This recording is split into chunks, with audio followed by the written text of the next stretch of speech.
está con nosotros Noel Breal, pero le vamos a pedir que se cambie, que venga para estos lados, diríamos los correntinos, que venga acá a la punta y tome aquel micrófono. El hombre viene del norte grande, se trajo un libro acá para impresionarme. Lee pues todo esto, Breal. Ian Kershaw, Descenso a los infiernos, Europa 1914-19... Ya le estoy adivinando la mala intención, y que no es una mala intención, y me parece que coincide con mi versión. No sé si eso dice el libro que trajo Breal, pero ya le pregunto. ¿Qué pasa este libro? No, es un mostrarlo ahí en... Es un historiador inglés, está entre los mejores, diríamos, europeos, y tiene el segundo tomo que recibí recién de Amazon del año 1950 al 2017. Esto es muy importante porque la Primera Guerra Mundial, las consecuencias políticas que tiene la Primera Guerra Mundial, caen 4 imperios: el imperio austrohúngaro, el prusiano, el zarista y el otomano. Fíjense lo que es una guerra, ¿no?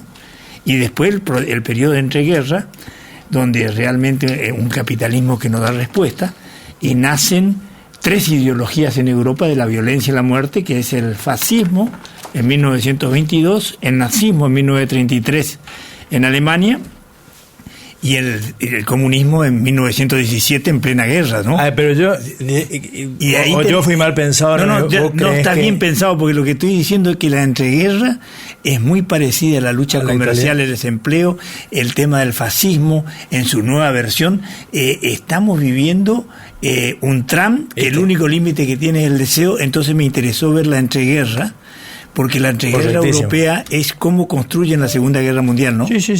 El mundo de hoy es muy parecido. Y el otro debate que me interesa, y ya con esto termino de hablar de este tema, que no vine para eso, una nota que escribí el otro día, es si Europa va a ser Chamberlain o Churchill.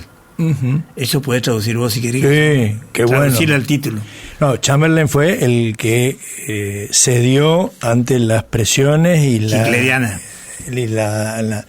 la conducta ya desaforada a esa altura del Tercer Reich, del imperio alemán que estaba construyendo Hitler, creyendo que lo podía apaciguar al loco, al monstruo de Hitler. Y Churchill fue el que, al contrario, lo enfrentó. Ahí viene el término en ciencia política, el chambelerismo, que es conceder, creyendo que uno va a evitar la guerra. Lo mismo la guerra viene y terminamos perdiendo la dignidad. Y entonces Europa hoy tiene que definir si es Churchill o si es Chamberlain. Qué bueno. Qué buena esa es una nota. Y después escribí otra nota que habla Occidente de 2 velocidades.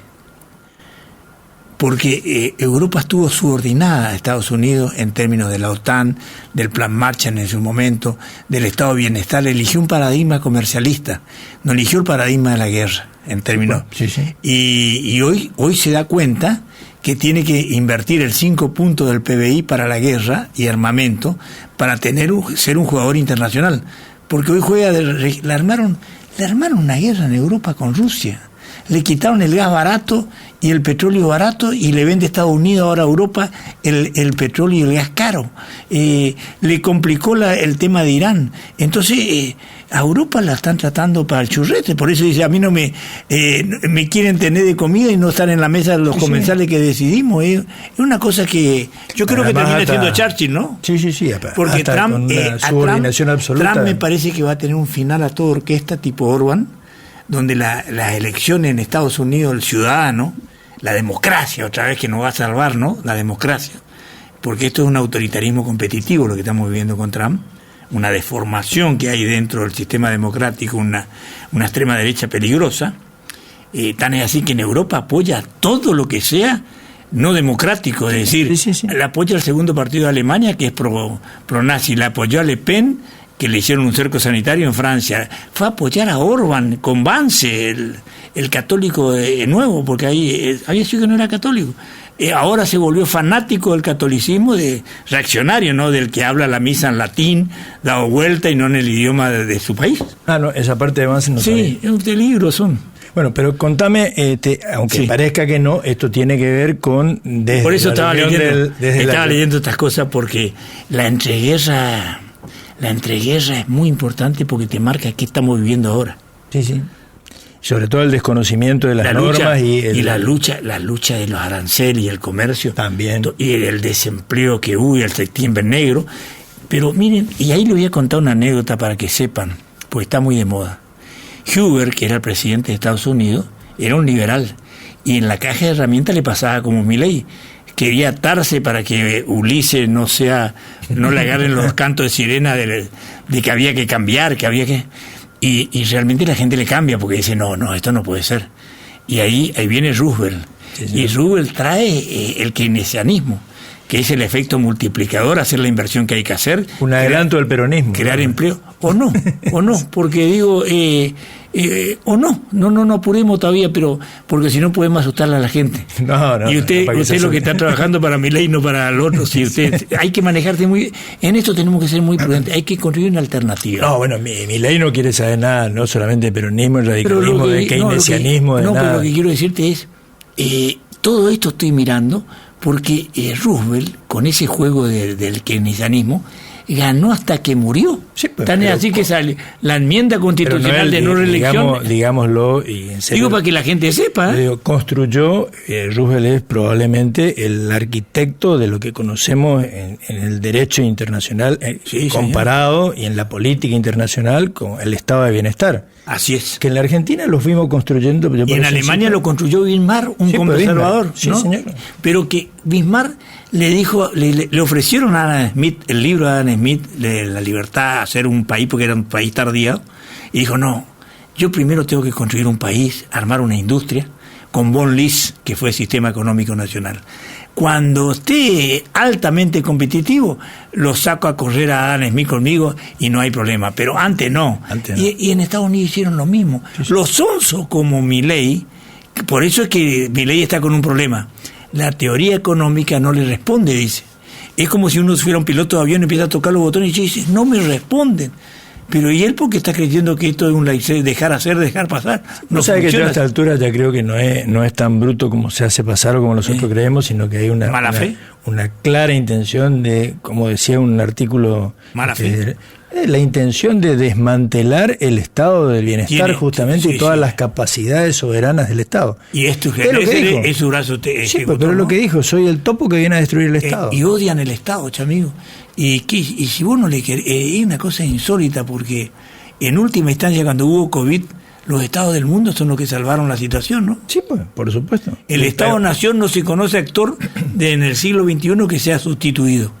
Pero Noel, vos sos profesor de entre todos los desastres que hicieron y el desmadre del Estado, nos retiraron, por lo que vos decís del COVID, nos retiramos hace 2 meses de la OMS. Sí, una locura. Porque y de la UNESCO, y nos retiramos de todo lo que Estados Unidos se retira. Sí. Y vamos a la guerra si es necesario, con arco y flecha, pero vamos y acompañamos y nos condecoran. Es una vergüenza lo que está pasando. Sí, señor. Es una vergüenza lo que estamos viviendo los argentinos. Ahora, ¿y nosotros qué? En ese... Y él sigue cayendo, ¿no? Gracias a Dios, es así, la opinión pública se dio cuenta que esto así no es. Ahora, a mí me asusta que todavía estaba leyendo esta mañana justamente una encuesta que el 70 y pico % está absolutamente en contra de la guerra, pero todavía hay un 16% de argentinos que está de acuerdo en... Bueno, pero... ¿Puede haber un 16% de argentinos que piense de manera tan absurda? La Perochena, la historiadora que es de Paño Vera, ¿qué tiene que ver? Dijo el otro día una encuesta que fue científica y reconocida por todo, el 75% de los argentinos está a favor del pacto democrático del 24 de marzo y de la condena a los golpes de Estado, y hay un 25% que son grises, que dudan, y en eso está el 16% de los fanáticos que no le importa nada, que no valoran qué es la democracia. Le echan la culpa a la democracia y saben que la democracia no tiene la culpa. La democracia es un sistema de selección de candidatos, de conjunto de valores, de división de poderes, si usted mezcla, porque hasta la derecha liberal es respetada en tanto y en cuanto respeta la república, la división de poderes. No hay problema y se convive bien. Ahora, la extrema derecha, que ve un obstáculo al Estado de Derecho, que ve un obstáculo a la justicia, que es un obstáculo a todo lo que sea garantía para a todo lo que sea, perdón, a todo lo que sea ponerle freno a ese autoritarismo. Al poder, sí, porque ellos tienen la teoría de que el límite de ellos es su deseo. Sí, pues. Y el león, pero hay un león bueno, ¿eh? Porque había sido que hay un león malo, porque el nuestro. No, es el león 14. El león 14, yo me acordé, ¿sabes cuándo? Stalin tiene un enfrentamiento muy grande con el Vaticano en su momento, cuando manejaba Rusia, ¿no? Y le critica como León 14 ahora a Trump. Y Stalin le contesta, ¿quién es ese señor? ¿Cuántas brigadas tiene? ¿Cuántos blindados tiene? Como queriendo... ¿Cuántos tanques tiene? Y era la autoridad moral de un mundo, y le está diciendo, somos los artesanos de la paz, citando a Francisco. Otro norteamericano que conoce la tecnología americana que le está diciendo queremos la paz. Vos estás inventando pretextos. Ya no hiciste en Irak el cuento de que había que invadir Irak porque estaba la bomba atómica, porque estaban las armas de destrucción masiva, y cuando llegaron lo que hubo, la destrucción para que Cheney, el vicepresidente que tenía las empresas constructoras, haga la reconstrucción de Irak y cambien el régimen y se apoderen del petróleo. Bueno, no es casual, ahí te pregunto, ¿y quiénes son los negociadores que mandó ahora a... El yerno, uno... ¿Y a qué se dedican?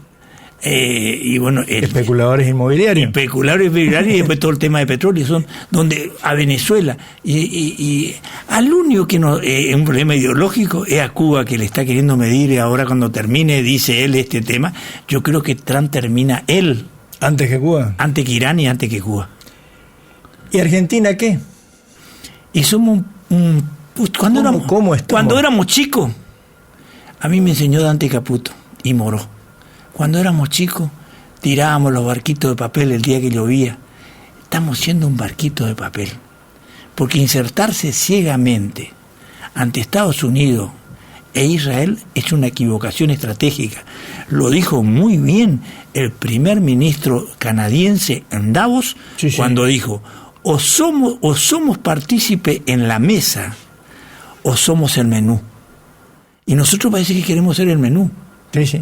Es una cosa lamentable, porque están siguiendo la teoría de Guido Di Tella, de Menem, darle poder al poderoso para que te devuelvan poder. No te devuelven, te quitan en el camino. Entonces, realmente lo que está haciendo Milei es lamentable para el país, porque nadie tiene que sobreactuar. Fíjense ustedes, por ejemplo, el canciller argentino tuvo que ir a votar en contra de la esclavitud africana, porque Estados Unidos votaba en contra. Pero además es un papelón internacional, porque ni siquiera consiguieron Estados Unidos e Israel, que tampoco sé por qué votó Estados Unidos, ponerle porque fue un símbolo de la esclavitud. Pero 3 países, era Argentina, Israel y Estados Unidos. Solo los 3. Sí, un y papelón todos internacional. 52 abstuvieron porque hicieron alguna maldad en el tema de esclavitud. Se abstuvieron. Los europeos tuvieron pudor. Y... No, porque eso me explicaba un colega especialista en Derecho Internacional, le preguntaba justamente, ¿por qué esto? Y me dice, no. ¿Tienen miedo a las indemnizaciones futuras?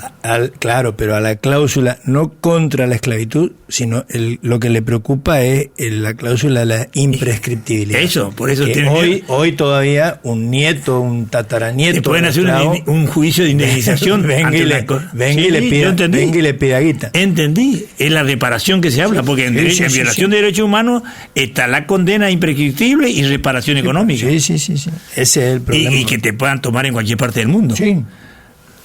Esos son intereses, pero nosotros Tito, te felicito. Sé que aprobaste tu tesis ya era hora. No, pero digo, es bueno que se sepa, a veces no se sabe, de la Isla Pipé. Sí, señor. Sobre Isla Pipé, eso vas a tener el libro impreso, nos vas a regalar. Sí, señor. Porque quiero contarle a la gente que Tito nos asesoró en el Parlamento argentino en la década del 90, cuando defendíamos el tema de la Isla Pipé. La Isla Pipé para nosotros es como Malvinas, venimos defendiendo siempre, y algún día va a ser nuestra las aguas que están rodeando, nos hicieron un enclave. Son nuestras. Sí, pero la jurisdicción real, porque estamos teniendo problemas de litigio. Claro, es que nos enteramos en el 2005 una barbaridad. Pero con Tito trabajamos y mucho en ese tema. A mí también me tocó defender en el Parlamento argentino hace poco tiempo. Pero realmente el libro es muy importante, que quiero llevar a Buenos Aires, porque quiero entregar, porque tenemos que lograr hacer la presentación de tu libro en el Senado con Petekovich. ¿Cómo no? Te digo en serio, porque esto no es un tema de Perón. Tito, vos sos un tipo que está por encima del tema peronismo, sí, sí. aunque esté sea recontra peronista y recontra hincha de Boca. Cuando está con nosotros los peronistas. Ahí me censuran por hincha de Boca. No, yo también soy hincha de Boca. No, bueno, pero nuestro operador es hincha de River, porque también, mira la cara que tiene. Y se le nota, pues. Y sí, no. Es como al que le vence el mandato, se le nota la cara en el Congreso Nacional. Decía el Buscapié Cardoso, hay solo una cosa peor que la traición, el llano. Claro. De Santa Fe, ¿no? Sí, pues, volviendo al tema, pero ¿qué le pasa justamente, y esto hablando en serio, al radicalismo y al peronismo? ¿Qué nos está pasando a los partidos nacionales que le están haciendo el juego? Gobernadores peronistas, gobernadores radicales, eso le están haciendo exageradamente el juego a Milei. Mira, yo entiendo que la política, pero casi lo podrías acusar, me gustó la analogía, de ser chamberlainista. Ser demasiado... Pero vos explicaste el tema ese. Yo te hice la pregunta y vos sabías. Yo sabía que por eso te hice la pregunta. Yo sabía que vos sabías. No, mira... Vos sabés que la última vez que estuve en Alemania fui justamente ahí en Múnich, además a la casa donde se hizo la cervecería. No, la cervecería donde se plasmó el golpe de Hitler, no. La casa donde se hizo la reunión en el 1938, donde estuvieron Chamberlain y todo ahí, y finalmente le hicieron las concesiones a Hitler. Y realmente es una cosa que decía, mira todo lo que uno lee y todo. Yo quiero ir a ver Nuremberg, quiero conocer Nuremberg porque ahí fueron las primeras leyes antijudías que se hicieron, que fue la barbaridad. Empezaron a construir el holocausto monstruoso que hicieron, pero que ahora encima estuve leyendo más y no se habla más de monstruos, es decir, lo grave y por qué hay que cuidar los derechos humanos. Esto es un mensaje. Si ustedes miran la película ahora Nuremberg, la nueva película que están dando en Buenos Aires, creo que ahora van a empezar a dar acá, que es el juicio de Nuremberg, el mensaje que da es que no eran monstruos. Eran tipos normales. Pero exactamente. Que se construyó un genocidio con liderazgo peligroso, pero que ya Hannah Arendt ya había establecido esa teoría en el juicio de Eichmann. La banalidad del mal absoluto. Libro excelente. Y claro, y Eichmann en Jerusalén y este autor habla de que el psicólogo cuando discute con el nazi, el jerarca nazi que estaba discutiendo, dice, no, son normales, pero lo grave es que se puede construir estas barbaridades. Pero es que Noel, sin ser monstruos. Quiero que entiendan los tipos normales. Yo me preguntaba desde chico cuando leía... ¿Por qué hay que cuidar los derechos humanos por eso? Yo me preguntaba desde chico, de que me dediqué a la política, al estudio del derecho, cómo los alemanes, uno leyendo todo... Es una civilización alta. Llegó a votarlo a Hitler. Exacto. ¿Cómo un personaje como ese llega al poder? Y guarda, y mirá las causales y te das cuenta. Y ahora mira, ¿y cómo un personaje como Milei llega al poder? ¿Y cómo un personaje como Netanyahu está destrozando todo lo construido por el... Estás haciendo una pregunta que se llama paralelismo, que es inteligente, porque en Alemania, cuando la República de Weimar cae, fracasa la República, efectivamente, los partidos políticos democráticos fracasan, le echan la culpa al comunismo, a los judíos, ahí viene la culpa a los judíos, espectacular, una barbaridad echarle la culpa así, pero le echan la culpa a los partidos políticos. Hay un debate muy famoso en 1932 entre Kelsen y Smith. Smith, diría el jurista, no Adam Smith, Carl Smith. Era el decisionismo contra la democracia y el parlamento. El debate gana Kelsen, pero la realidad... le dio la razón a Smith. Por un ratito. Y fue el derecho degenerado, ¿no? Hay un libro, esto me recomendó que lo compre y lo compré en España, el presidente del Superior Tribunal, un libro que es El derecho degenerado, cómo los mismos jueces se dieron vuelta y empezaron a apoyar a Hitler. Sí. El mismo sistema político, salvo algunas raras excepciones. Y algunos creen... ¿Y qué te hizo nuestra Corte Suprema en 1930? Y bueno, se dio vuelta y ratificó para la normatividad los decretos leyes. Sí, señor. Así es. Y bueno, y esto fue una cosa brutal, porque realmente todos los jueces le empezaron a hacer caso al decisionismo, al Führer, y cambiaron. Por eso digo que los tipos normales te pueden hacer eso. Hay otra teoría del bifronte, ¿no? El biefonte es que vos podés torturar, ser un fanático, y después de noche te bañás y cuidás tus hijos, querés tu hijo, festejás cumpleaños, todo como si nada pasara. Una persona normal. Eso. Sí. Está la teoría esa también del biefonte, pero lo que preocupa es la normalidad. Tipos normales pueden llegar a construir una barbaridad si no hay freno, si no hay Estado de Derecho. Por eso el Papa Benedicto, Benedicto, cuando va a hablar a Alemania al Parlamento, cita a San Agustín y le dice, ¿saben qué diferencia hay entre funcionario y bandido? Si hay ley o no hay ley. Si no hay ley, los funcionarios son un equipo de bandidos nomás.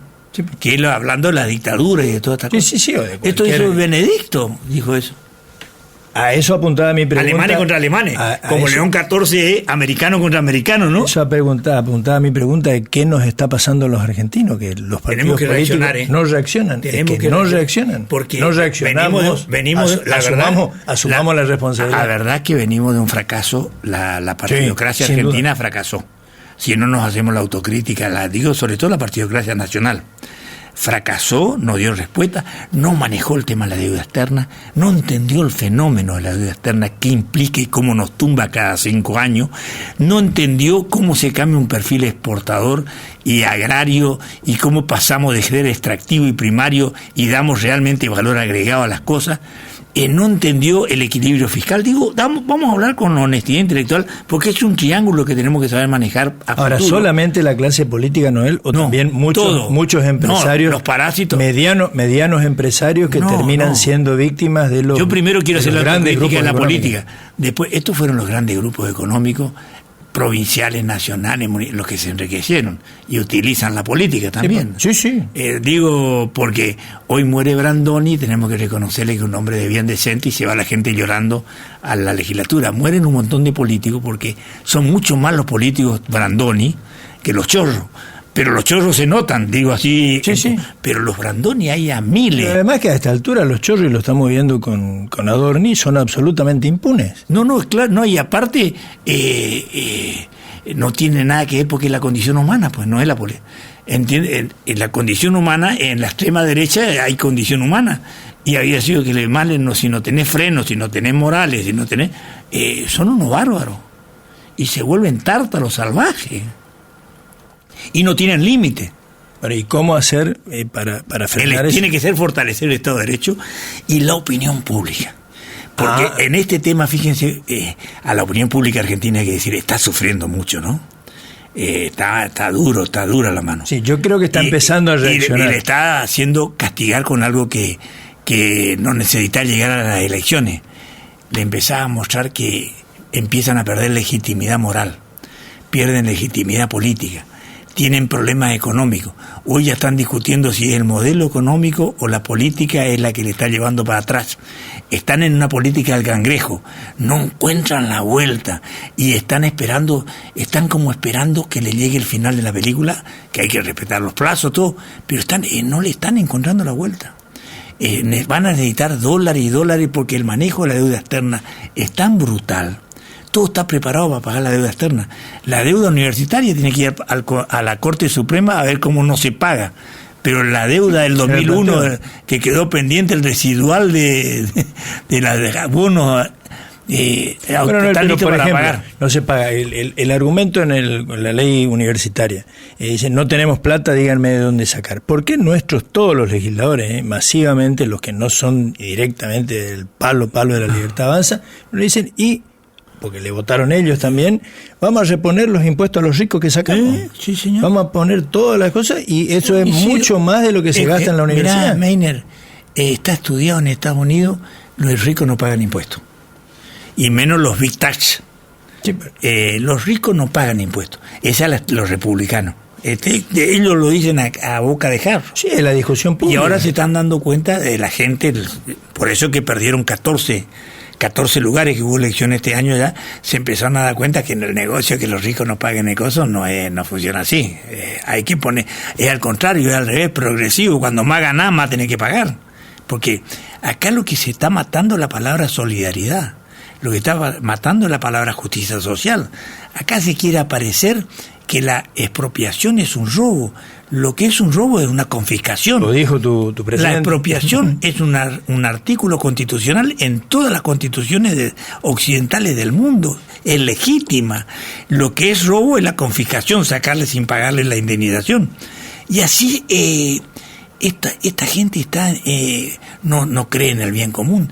Dice que ser solidario, es robarle a la gente, dice. Metieron y darle a uno y quitarle a otro, dice. Consiguieron eso, y que en Estados Unidos Trump y compañía por ahí también en eso se parecen a Trump, aunque Trump es nacionalista en algunas otras cosas. Esta es una oveja negra de la extrema derecha. El creer hacerle creer al pobre, recontra pobre, es culpa de él que es pobre, que es culpa de él y que podría llegar a ser multimillonario. Sí, tiene la movilidad. Y que fue, muy bien lo citaste a Roosevelt, fue lo que cambió Roosevelt. Y Bismarck, que era Estados Unidos venía de la crisis de la bolsa del 30, y con Hoover, que fracasó. Roosevelt viene y le dice justamente a los ricos: no, muchachos, ustedes tienen que poner acá, porque señor, lo que ganan son ustedes. Tenemos que armar un Estado donde... Que armó una sociedad, un Estado, y respetar a los individuos. Y ojo, ese fue el comienzo. Hicieron el contrato del New Deal, un nuevo contrato social. Señor, pero ese contrato fue el que salvó a Estados Unidos. Crecer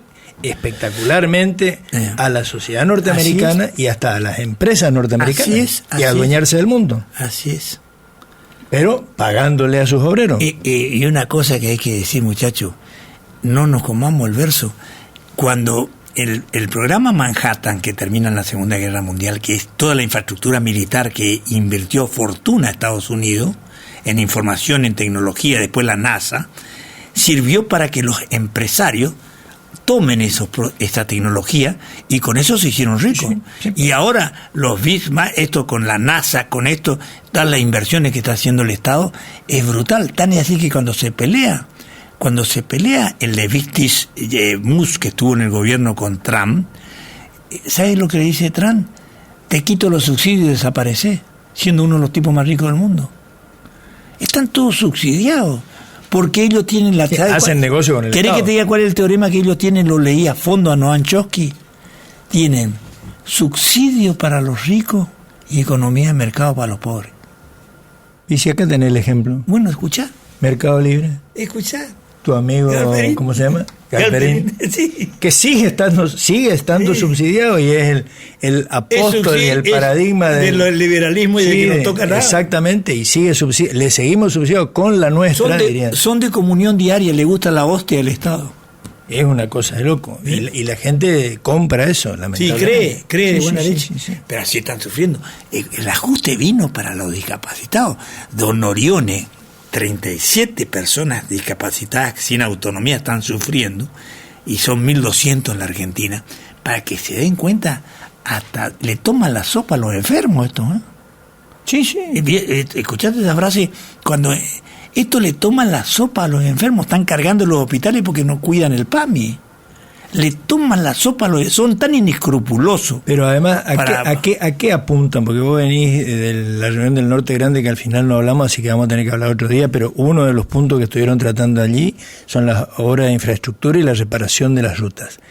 ¿Qué Estado, qué economía puede funcionar con rutas destrozadas? Exactamente. ¿A qué están jugando?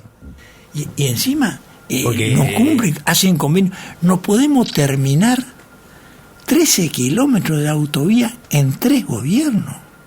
Sí, esa es culpa de varios. No, sí, pero el abandono total que hay ahora. No, ese ejemplo, ahora multiplica por 10 el abandono de la ruta, porque ahora peaje, todo ese cuento, pero yo peaje ya, nosotros en la 12 estamos pagando peaje hace no sé cuánto, y está horrible. Eso es un desastre. Esto se están multiplicando los accidentes, justamente. Totalmente de acuerdo. Estos están quedando locos, porque hicieron un ajuste. Nair Argañarás, en IARRAF, que es el Instituto Argentino de Federalismo de Impuestos, dice que estos ajustaron 67.000 millones de dólares. 12.000 millones de dólares le sacaron a las provincias. Si usted le sacó 12.000 millones de dólares a las provincias, es una cosa espectacular. Por eso se siente todo el esfuerzo que hizo Corrientes, por ejemplo, de tener reserva, de tener equilibrio fiscal, de tener no deuda en dólares, esto, lo otro, tenemos que estar haciendo magia para aguantar. Y si encima el modelo nacional es que el sueldo vaya por, diríamos, la inflación vaya por el ascensor y nosotros por la escalera, y si las tasas de interés van por el ascensor y nosotros por la escalera, y todo van por el ascensor y nosotros por la escalera, no le alcanzamos nunca. Vas a perder siempre. Tener un problema. Bueno, ¿y entonces qué hacemos? Y hay que ir preparando una alternativa. Porque me parece que es faltarle el respeto a la gente de decir, ya es Kicillof, ya es fulano. Eso sería una irresponsabilidad, mi humilde opinión. Si nosotros nos decimos cómo vamos a hacer, estamos complicados. No, pero por ejemplo, ahí ya te meto en la... Estoy hablando de buena leche. No, te meto en el radicalismo, que ya pasó por Juntos por el Cambio, pasó ahora por... Pero ustedes pasaron del menemismo, vamos, ustedes tienen varias estaciones. Sí, total. Digo porque... y ahora vos decís, es cierto, pero no, el peronismo está justamente... Hasta Pichetto dio tanta vuelta que terminó con Kicillof y con Cristina. Parece. Digo, no se sabe porque no queda quieto. Y claro, pues tener una presidenta que bien o mal está presa, no puede ejercer la presidencia y sin embargo formalmente sigue siendo y sigue dando órdenes. Pero volviendo al radicalismo, ¿qué conversan? Vos que tenés contacto con radicales de todo el país, ¿qué conversan como futuro? Mira, nosotros en primer lugar estamos complicados. Digo, objetivamente. Partiendo de una complicación. Porque pagamos al contado nuestros errores. Hay otros partidos que pagan diferido, no pagan, no tienen teflón, no se le queda a la sociedad, ¿viste? No sé, nosotros pagamos al contado y estamos tratando de hacer un análisis muy serio. Estamos tratando de dar una respuesta federal, pero necesitamos tener capital federal, recuperar en términos electorales y recuperar la provincia de Buenos Aires. Necesitamos tener necesitamos tener un debate muy serio entre nosotros y respetar lo que yo llamo radicalismo de varias velocidades. Porque no es lo mismo ser opositor, como uno pudiera ser sin compromiso y responsabilidad, a si vos tenés un gobierno. Sí. Si tenés un gobierno, tenés que tener la responsabilidad de tu gente y de los correntinos, por ejemplo. Entonces, a ese gobernador hay que tenerle una consideración y un trato especial, donde vos decís, manejate con grandes coincidencias, con diferencias, esto sí, esto no, le da un margen de... te cuento y terminamos, que se me fue el tiempo. Digo como objetivo, ¿no? No, sí, pues cuestionando esto en relaciones personales, ya que tenemos desde hace muchos años, que tenemos años de vida, con varios gobernadores peronistas, compañeros en otras épocas, yo le planteaba, bueno, ¿y por qué no se le plantan a Cristina? Y no, pues, claro, vos no tenés que pagar sueldo, que vivo que sos. Fácil de ser corajudo así. Claro, pues, es voluntarismo, ¿no? Sino tenemos que cuidar primero los gobiernos que tenemos, los intendentes que tenemos, y después tenemos que tener cuidado también. Hay un grupo de nostálgicos.